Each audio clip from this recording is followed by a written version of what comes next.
Many would say that MI6 007 agent was born at Skyfall, Scotland. You're very wrong. He's actually born on Jamaica from the pen of Ian Fleming at his retreat house, Golden Eye. Today, we have the pleasant presence of High Commissioner Cheryl Spencer from the Republic of Jamaica. Cheryl, how are you? How are you? Good to see you, Ambassador. Thanks for being here. Thank you for having me. Excellency, as the Jamaican High Commissioner to South Africa, how would you define your diplomatic tour? Are there any moments or events that have stood out? Well, first of all, for the diplomatic tour, I'm accredited to 19 countries. I'm accredited to South Africa, all of Southern Africa, and East Africa. So that by itself presents quite a very diverse role, different people, and so the role basically assumes itself. So that's the first thing that I would mention. There are a number of things that stand out about my tour here. The first one is that the whole issue of the multilateralism in South Africa. It's really a bilateral post, but for me it's also multilateral.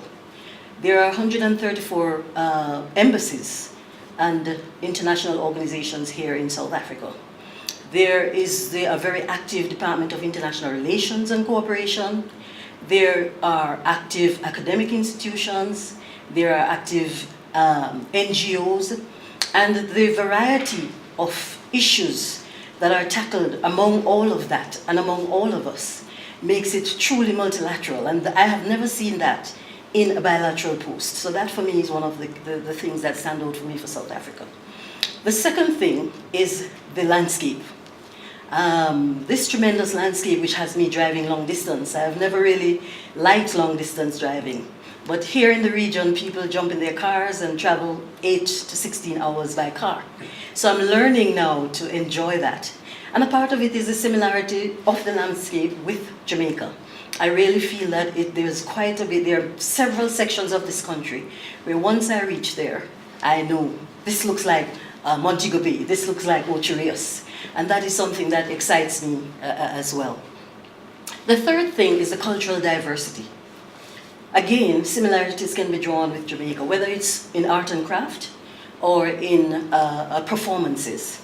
I think that South Africa has some of the most talented and creative people, as I think you know Jamaica does as well. And you yourself assisted me last year, Rodrigo, in getting a very young South African singer to do Bob Marley songs at our National Day reception up to this week. A colleague said to me, he has not forgotten that particular National Day event because of that performance by a young Nooksy at that event. And she took a few days to learn so many Bob Marley songs and was able to deliver them with authenticity. And I think that is something that speaks very highly of South Africa. One thing last that I think stands out for me is the fact that I arrived here in 2015, January, and that same year both the Deputy Minister and the Senior Minister of International Relations and Cooperation decided to visit Jamaica. And for that to happen in your first year, I think that was a very, very monumental development for my career. So those would be what I would highlight.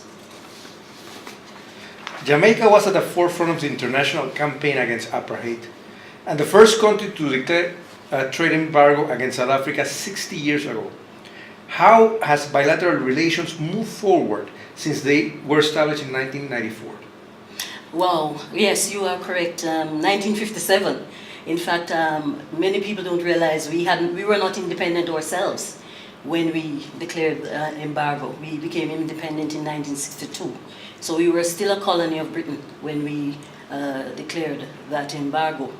And also one thing you must realize, that when the first democratically elections was held in 1994, it was a Jamaican, Angela King, who had a long tradition in the UN, who led the observer team.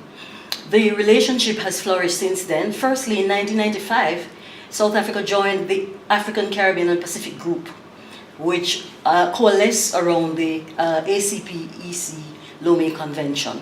And so that also brought us together as Jamaica, and indeed the Caribbean community and South Africa. And since then, we have had a maximum relationship. We both have representation in each other's country. We both have been pursuing a number of areas of cooperation. We work together within the G77, within the G15, within the World Trade Organization, but we also bilaterally have learned to develop and work within each other's communities, both South Africa and Jamaica in South Africa. What are the key agreements and treaties signed between the two countries, and what are their impact to the people of both? The key agreements which we have signed are there's one on sports and recreation, there's one on arts and culture, there's one on science and technology, there's another which twins Pretoria and Kingston between the municipalities of both countries. Those are fully signed agreements, and we are now negotiating air transport, air services agreement. The impact of those have been really tremendous. In terms of arts and culture, we have been able to collaborate in a number of areas where both South Africans and Jamaicans move within each other's countries to participate in each other's events. We are now looking to develop a greater platform for cultural diversities together under the Arts and Culture Agreement. In the area of sports, there are a number of areas in which we are now planning to expand our relations. We are good in athletics. South Africa is very good in rugby, in field management of fields, and those are areas within which we are looking to collaborate. We're also working with South Africa so that they are able to study further how Jamaican athletics has developed and why Jamaican athletes do so well. Being able to show them that it is a lifestyle from a very early age, and that's something on which we are working in the area of sports. In science and technology, now that one is very it's a very comprehensive agreement, but one which is very active. We are working together on what we call nutraceuticals under that agreement. Jamaica has about 50% of the medicinal plants in the world, and South Africa has similarly a large number. And both countries under the Science and Technology Agreement are working to be able to not only in terms of addressing health issues, but also creating products that can lead to greater trade penetration between both countries. I think that will have the greatest impact in the near future between Jamaica and South Africa. So those would be some of on the agreement between the municipalities. That one is also critical. The two cities will be working together much more in terms of governance, local governance, in terms of the youth. How do we together impact each other's youth? And also the same areas of sports and other areas under which we also have other agreements, but within the context of the municipalities, we'll be able to do that. When talking about Jamaica and Africa, we must refer to the diaspora. This is an area emphasized by your country and South Africa. In what ways have both contributed to its enhancement? The diaspora is very critical to us. I tell everyone that the Jamaicans are very loyal. As soon as a child is born, one of the first things, especially if a child is born in another country, is that an application is submitted within weeks for citizenship. So the diaspora is very, very important. I think it's the same for South Africa. For Jamaica, what we have done, we have been more and more incorporating the diaspora into our national development objectives. Currently, we are looking at economic growth in Jamaica, where we have set certain targets within the next few years, and the diaspora will play a critical role in that. In fact, just yesterday we had a teleconference because our next meeting of the diaspora is in July of this year. Every 2 years we have this meeting, and what that does is to link the diaspora with the local, partnering towards national development. I know that for South Africa, similarly, it is the same kinds of things that are done. I know that there's a great Brand South Africa organization that works with expanding the horizons of the diaspora and their linkages with the country. So both, when it comes on to the diaspora, it's very critical to both countries. The Jamaican presence in South Africa through its people and the appeal of reggae, it's obvious. How big is the Jamaican community here, and what has been its economic impact, both from the skills development point of view and business opportunities? We have in South Africa alone, about 70 Jamaicans. About 20 of those are what we term second generational Jamaicans. So it's still a very small community. We also have, as you know, as you're aware, we have throughout Southern Africa. We have about 40 in Botswana, about 10 in Namibia. So throughout the region, we do have Jamaicans. What we have tried to do is to collaborate across the board so that the entire diaspora community impact the region that we are living in. At the moment, in terms of business, it's mostly professionals that we are fielding, but we are looking towards, there are a few Jamaicans who are looking towards business, collaborating and partnering with South Africans in terms of business, but not the potential has not yet been fully realized. I think mostly it's professionals. We do have a lot of professionals in the UN organization, both in South Africa, and also we have a lot in Botswana. Medical doctors are being trained in Jamaica from Southern Africa, and that also adds to the collaborative effort in terms of diaspora relations. President Zuma, on a state visit in 2012, committed to encouraging and facilitating South African companies to doing business in Jamaica, hoping for a steady growth in trade and investment between the two countries. Has such a commitment formalized and shown results? We have recently signed another agreement on political consultations, within which we expect to be able to expand our discussions to include some of those ideas concerning the expansion of trade. There's very little activity at the moment when it comes on to trade between Jamaica and South Africa. It is something that we are working on assiduously and constantly with the private sector organizations here in South Africa. In terms of the potential, it is there, but I think there is a lot that needs to be done. South Africa is a grand market for niche products mostly, and that is where we are looking to get that expansion done. We have rum, which is the main product that is coming into South Africa at the moment.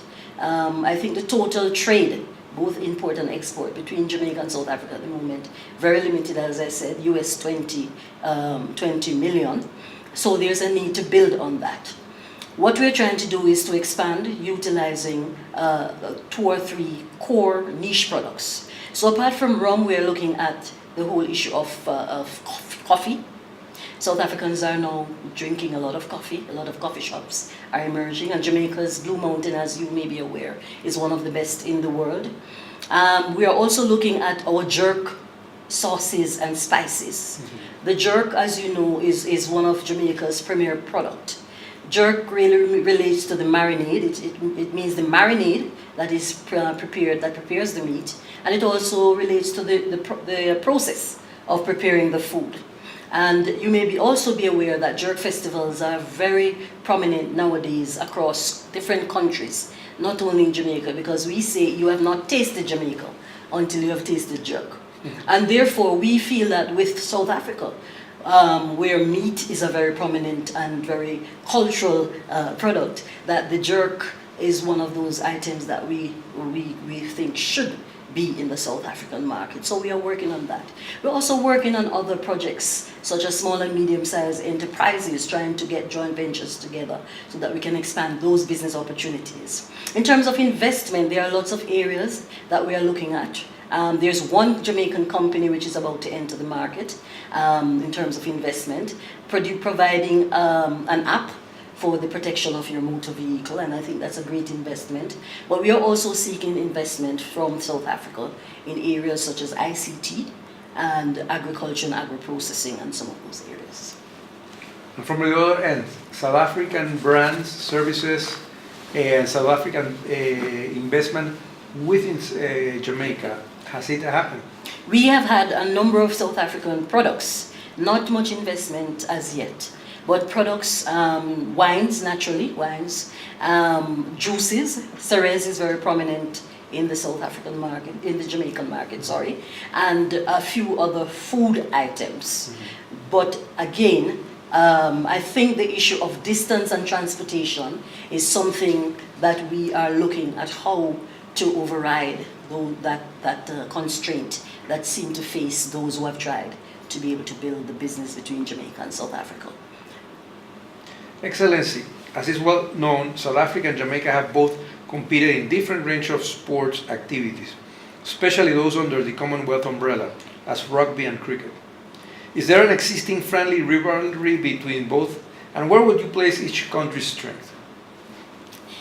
I don't think there's a rivalry, but I think there's a lot of support. I think once South Africa is on the stage, Jamaica supports, and once Jamaica is on the stage, South Africa supports.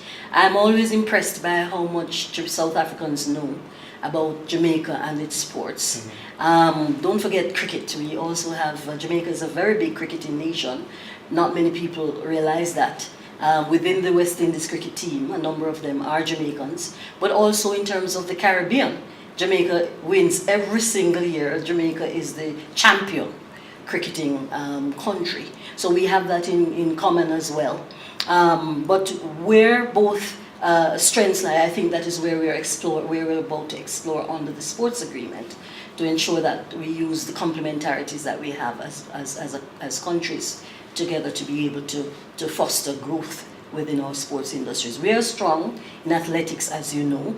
We are exploring other areas in which we are trying to expand our portfolio when it comes on to sport. Swimming, for example. Even within athletics, we are trying to expand our reach. So we do a lot of the fast races, but we are now looking to explore to getting into 800 meters, 400 meters, that sort of thing. And South Africa has athletes in those areas. So I think it's finding the areas of complementarities and be able to use them to both countries' advantages. Any last words to encourage the bond between Jamaica and South African people? How far do you see them succeeding? And please invite our readers and viewers to your beautiful country. I think the thing that I want to tell South Africans mostly is they underestimate Jamaica as a tourism nation.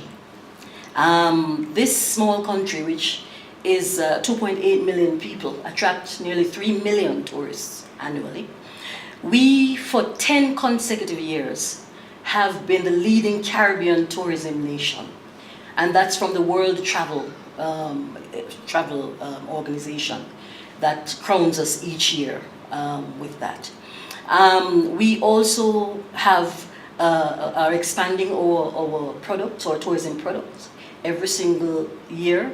Investment in tourism comes in regularly, annually, which is an indication of how good the tourism industry is doing.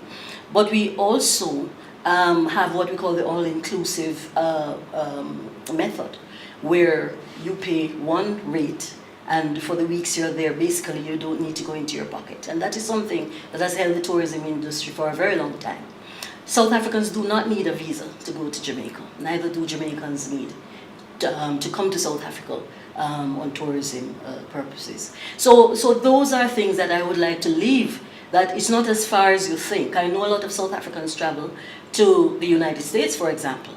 And I also know, just by trying to travel between Jamaica and South Africa, that is a very lucrative route.